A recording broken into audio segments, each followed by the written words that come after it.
आप सभी को नमस्ते। क्लास 11th की मैथ्स में जो चैप्टर रिलेशंस एंड फंक्शंस हमने शुरू किया था, आज ये उसका 6वां लेक्चर है। आज के इस लेक्चर में हम लोग टाइप्स ऑफ फंक्शन में आगे बढ़ेंगे और देखेंगे ग्रेटेस्ट इंटीजर फंक्शन क्या होता है। इसके और भी नाम हैं, जिस तरह से इसको धीरे धीरे हम समझाते जाएंगे उसके नए नए नाम बताते जाएंगे। तो आपको मतलब के साथ जब नाम बताए जाएंगे तो नाम याद भी रहेंगे, समझ में भी आएंगे। देखिए, ग्रेटेस्ट इंटीजर फंक्शन क्या है ये। जिस तरह आपने मॉड फंक्शन पढ़ा हुआ है, मॉड फंक्शन में हम क्या करते थे, मॉड एक्स जब लिखते थे तो एक्स के बगल में 2 डंडे लगा देते थे। इस तरह मॉड एक्स लिखा जाता था। ठीक है, आपको याद होगा, पिछला ही लेक्चर था। इसमें क्या करते हैं कि ब्रैकेट्स लगा देते हैं। ठीक है, इस तरह से मॉड एक्स। अब आप देखें, इसको बाद में समझिएगा, ये थोड़ा समझने में आप लोगों को दिक्कत होती है। पहले एग्जाम्पल से समझते हैं, इससे समझ के फिर इस पे आएंगे तो तेजी से समझ में आएगा। देखिए, अगर हम ग्रेटेस्ट इंटीजर निकालना चाहें 2.3 का, तो वो आएगा 2। इंटीग्रल वैल्यू लेते हैं, इंटीजर वाली, क्योंकि नाम में ही क्या है, ग्रेटेस्ट इंटीजर फंक्शन। देखो 2.3 है तो इसका इंटीजर 2 लिया, 1.58 है तो इसका 1 लिया। ग्रेटेस्ट इंटीजर किस तरह डिफाइन है, देखें आप, इसको पढ़ें। Greatest integer of x is the greatest integer less than और इक्वल टू x। मतलब x अगर कोई इंटीजर है, जैसे हमने यहाँ एग्जांपल में लिया 3, तो ग्रेटेस्ट इंटीजर ऑफ 3 हो जाएगा सीधे सीधे 3, क्योंकि 3 तो एक इंटीजर है, तो उसका ग्रेटेस्ट इंटीजर 3 ही है। ठीक है ना, और इक्वल टू x। तो ये इक्वल टू वाली बात तब है जब वो खुद इंटीजर हो। जब इंटीजर ना हो, इस तरह का कुछ हो, 2.3, 1.58, -2.6, तो उससे छोटा वाला जो भी इंटीजर होगा, उस नंबर से छोटा वाला जो इंटीजर होगा उसको हम ले लेंगे। जैसे आप देखें 2.3, अब 2.3 से छोटा इंटीजर क्या है, 2 है। 3 तो होगा नहीं, 3 तो बड़ा है, 2 होगा। 1.58, इससे ठीक छोटा इंटीजर क्या है, 1 है। 3, ये तो खुद ही इंटीजर है, तो इक्वल टू एक्स वाली बात आ जाएगी, 3 हो गया। -2.6, -2.6 कोई इंटीजर वैल्यू तो है नहीं, तो इससे छोटा वाला इंटीजर कौन सा है, -3। यहां ध्यान दीजिएगा, निगेटिव वाले में ध्यान दीजिएगा, इससे छोटे की बात है। Greatest integer of x is the greatest integer less than और इक्वल टू। इससे छोटे जितने भी इंटीजर हैं उनमें जो सबसे बड़ा इंटीजर है। तो -2.6 से छोटे कितने इंटीजर है, -3 भी हो सकता है, -4 भी हो सकता है, लेकिन -3, -4, -5 इन सब में सबसे बड़ा इंटीजर कौन है, तो वो -3 है, इसलिए -3 लिया। यही देखें 2.3 में क्या था, 2.3 से छोटे इंटीजर कौन थे, 2 था, 1 था, 0 था, आगे -1 और जाते जाइए, लेकिन इन सब में सबसे बड़ा कौन है, 2 है। ग्रेटेस्ट इंटीजर लेस देन और इक्वल टू x, उस नंबर से छोटे जितने भी इंटीजर हैं उनमें जो सबसे बड़ा है।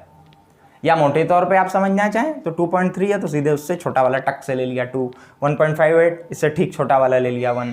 ठीक, अब आप देखें 0 का ग्रेटेस्ट इंटीजर 0 होगा, -2.2 का इससे ठीक छोटा वाला क्या होगा, -2 नहीं होगा, -3 होगा। -4 इंटीजर वैल्यू है तो एज इट इज -4 ले ली जाएगी। 4.99 इससे ठीक छोटा क्या होगा, 4। ग्रेटेस्ट इंटीजर ऑफ 0, 0 तो इंटीजर है तो 0 का 0 ही ले लेंगे। डोमेन देखिए, कुछ भी पुट करो, इसको कोई दिक्कत नहीं है, सब पे डिफाइन है, ऑल रियल नंबर। रेंज क्या है, सेट ऑफ ऑल इंटीजर्स, क्योंकि रेंज का मतलब क्या है, आउटपुट। आउटपुट क्या आ रहा है, हमेशा इंटीजर आ रहा है, देखो देखो, है ना, तो पूरे टाइम इंटीजर है। ग्राफ देख लीजिए, ग्राफ बड़े ध्यान से समझिएगा, थोड़ी समझने में आप लोगों को दिक्कत होती है। जब x की वैल्यू 0 है तो ग्रेटेस्ट इंटीजर ऑफ 0 होता है, तो ये पॉइंट एक आएगा 0,0 वाला।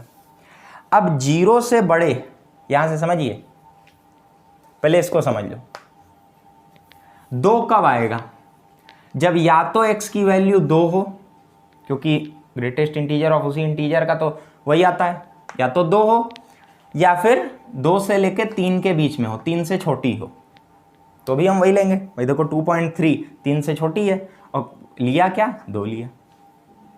1 कब आएगा, जब या तो 1 हो या 1 से लेके 2 के बीच में हो, 2 से छोटी हो।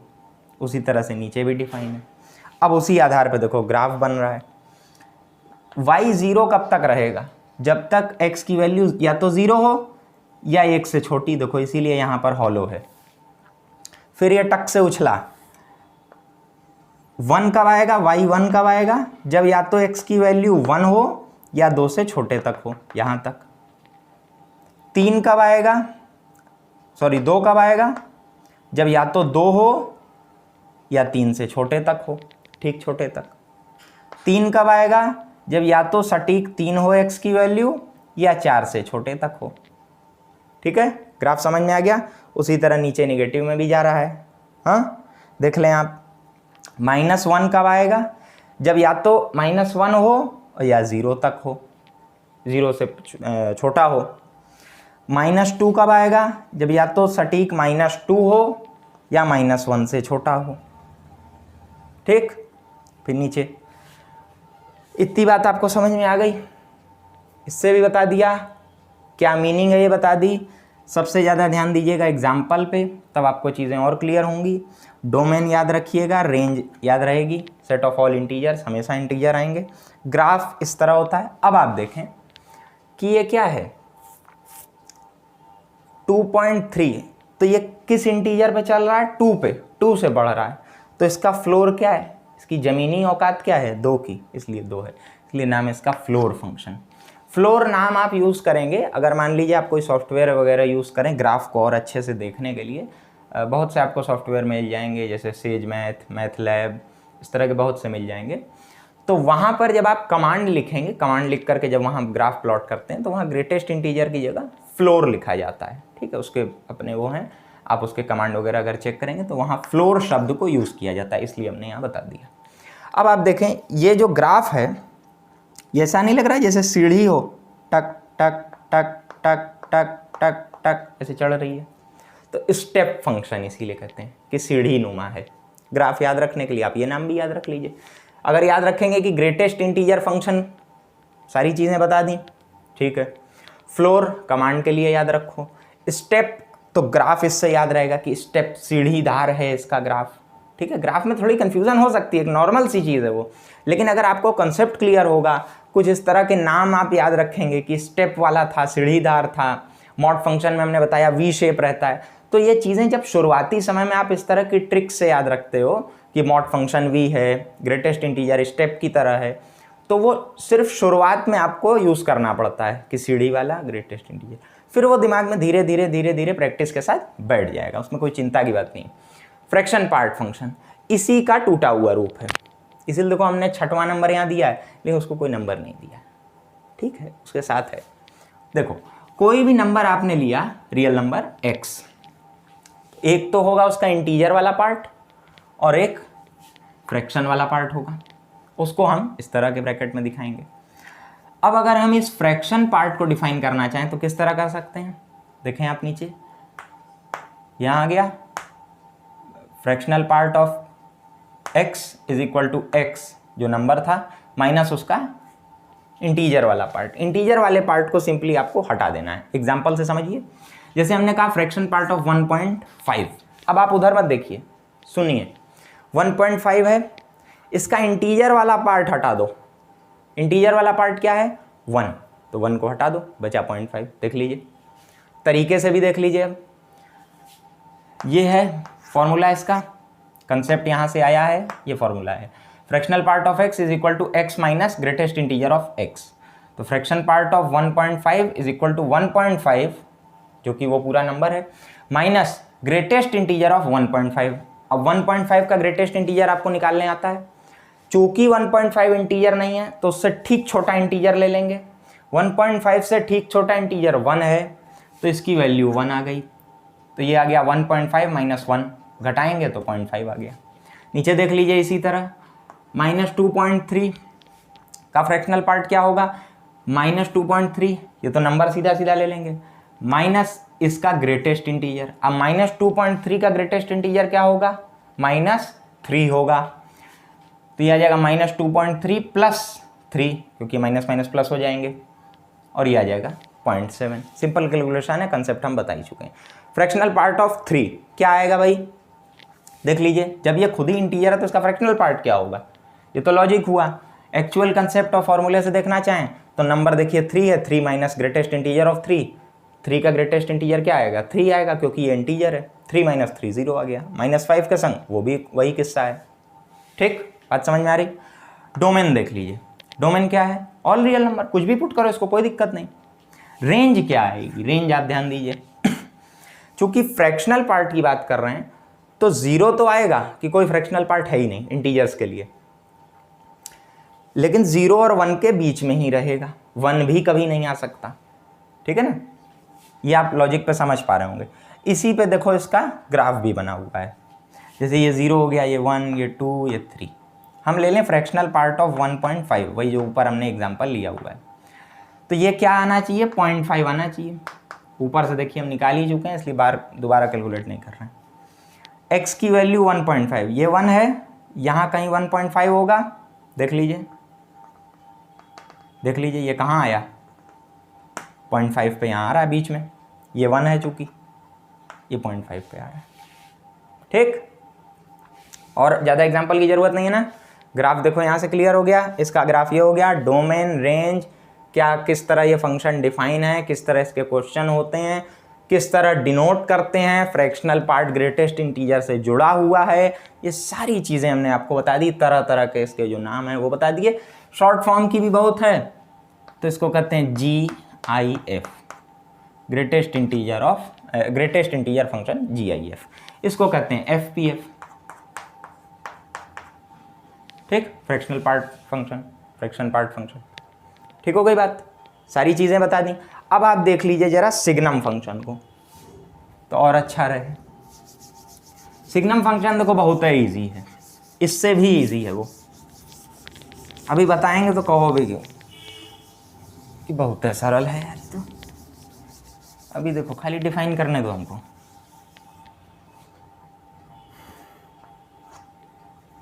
देखो 7वां,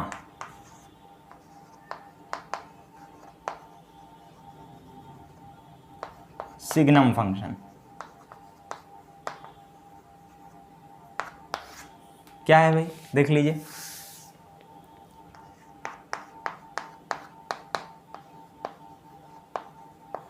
SGN ऑफ x इस तरह से लिखते हैं, डिफाइन होता है ये। इस फंक्शन, इसकी वैल्यू आएगी 1, वैल्यू आएगी 1 जब आप कोई भी पॉजिटिव नंबर पुट करेंगे ग्रेटर देन 0। ठीक, इसकी वैल्यू आएगी 0 जब आप पुट करेंगे 0, इसकी वैल्यू आएगी -1 जब आप पुट करेंगे लेस देन 0।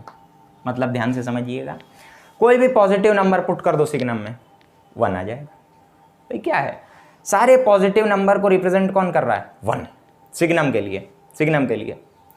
0 पुट किया तो 0 पुट किया, 0 ले लो। कोई भी नेगेटिव नंबर पुट किया तो -1 ले लो। अब बताओ इससे सरल है कुछ, खाली याद रखने की चीज है, पॉजिटिव पुट किया 1, 0 पुट किया 0, नेगेटिव पुट किया -1। अब बताओ क्या है इससे सरल। अब देखो इसका एक और तरीका है डिफाइन करने का इसको, अब वो आपको समझ में आएगा। हमने पहले सरल वाला बताया, अब देखिए ये किस तरह डिफाइन है। आपने पिछले दिनों मॉड फंक्शन पढ़ा है, ठीक। हम चाहते हैं कि इसकी वैल्यू 0 आए जब x = 0 हो, बाकी किसी भी वैल्यू पर, पॉजिटिव पे 1 आएगी और निगेटिव पे -1 आएगी। तो हम इस तरह देखिए डिफाइन करते हैं,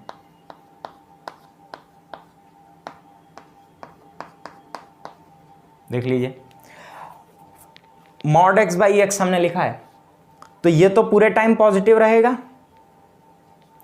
अगर नीचे पॉजिटिव पुट करेंगे तो ये पॉजिटिव 1 हो जाएगा, 1 आना चाहिए पॉजिटिव के लिए, आ गया। निगेटिव कुछ भी पुट करेंगे तो ऊपर का मसाला तो पॉजिटिव हो जाएगा, नीचे वाला निगेटिव रह जाएगा, कट करके -1 आ जाएगा। आ जाएगा कि नहीं, देखो इससे देख लो, सिग्नम ऑफ 2 क्या आएगा, नॉन जीरो है तो इसमें पुट करेंगे mod of 2 / 2, mod of 2 क्या आएगा, 2 / 2 1, signum of -3 is equal to mod of -3 divided by -3। Mod of -3 क्या आएगा 3, 3 डिवाइडेड बाई -3 क्या आएगा -1। देखो निगेटिव वैल्यू के लिए ये आना चाहिए, आ रहा है इससे भी, मतलब हमने ये जो माना है एकदम सही है। इसी को पलट के आप इस तरह भी लिख सकते हैं, जैसे अगर आपकी इच्छा होए, जरूरी नहीं कि मॉड x बाई एक्स लिखो, x बाई मॉड x लिख लो, क्या फ़र्क पड़ता है, ये पूरे टाइम पॉजिटिव रहेगा ना, वही चीज़ तो है। कट के 1 या -1 कराना है हमें, हमने मॉड x बाई एक्स से डिफाइन कर दिया। ये नहीं भी याद होता है तो इसको याद रखिए, ये तो याद रहेगा। ये याद रखे रहोगे तो समय बीतते बीतते जब क्वेश्चंस करोगे तो ये भी दिमाग में बैठ जाएगा कि अच्छा यही तो लॉजिक था, इसी आधार पे तो इसको बनाया गया था। ठीक, अब इसका ग्राफ देख लीजिए, डोमेन देख लीजिए।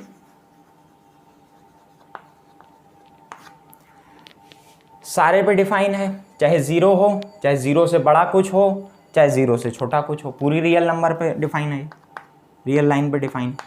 तो ऑल रियल नंबर इसकी डोमेन हो गई। रेंज क्या हो जाएगी, रेंज देखिए थोड़ी सी अलग इस बार आप देखेंगे, एलिमेंटल होगी, सिर्फ एलिमेंट्स लिखेंगे। पॉजिटिव है तो 1, 0 है तो 0, निगेटिव है तो -1। इसके अलावा चौथी तो कोई वैल्यू आ ही नहीं सकती, फंक्शन ही इस तरह डिफाइन है।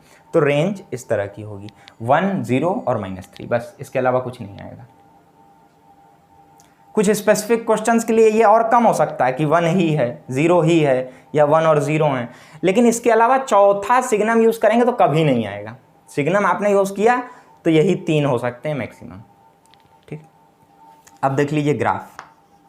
ग्राफ भी इसका बड़ा सिंपल है, फंक्शन सिंपल है, डोमेन सिंपल है, रेंज सिंपल है, तो ग्राफ भी सिंपल है। ठीक है ना,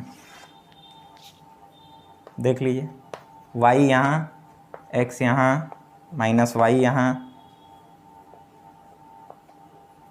और ये -x यहाँ।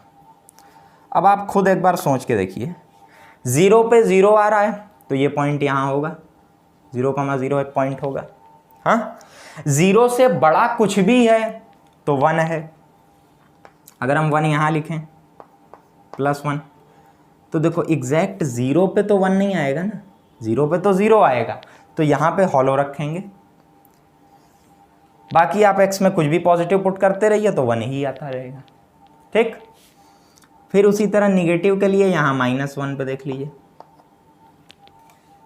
एग्जैक्ट 0 पे -1 नहीं आएगा, 0 आएगा, इसलिए ये पॉइंट यहाँ है। और ये सारे निगेटिव के लिए इस तरह से ये सीधी लाइन इधर, ये उधर, ये बीच में पॉइंट, यहाँ हॉलो, यहाँ हॉलो। समझ में आ गया? ग्राफ भी देखो सिंपल है, समझ रहे हो ना? सारी पॉजिटिव x के लिए एक ही है +1, सारे निगेटिव x के लिए एक ही है -1, 0 के लिए एग्जैक्ट 0 है। चूंकि 0 पे 0 है तो +1 और -1 यहाँ पे हॉलो भी है, ये भी आप याद रखेंगे। ठीक है, सारी चीज़ें समझ में आ गई। ग्रेटेस्ट इंटीजर बता दिया, फ्रैक्शनल पार्ट फंक्शन बता दिया, सिग्नम फंक्शन बता दिया। अब आगे और कुछ नए फंक्शन देखेंगे, डोमेन रेंज के क्वेश्चन देखेंगे, धीरे धीरे धीरे करते इस चैप्टर को ख़त्म कर लेंगे हम लोग। ठीक है, ये 6वां लेक्चर था, अभी कुछ लेक्चर्स और आएंगे इस पर। ठीक है, तो फिर मिलते हैं अगले लेक्चर में, फिर कुछ नया सीखेंगे, कुछ नया जानेंगे। तब तक के लिए आप सभी को धन्यवाद।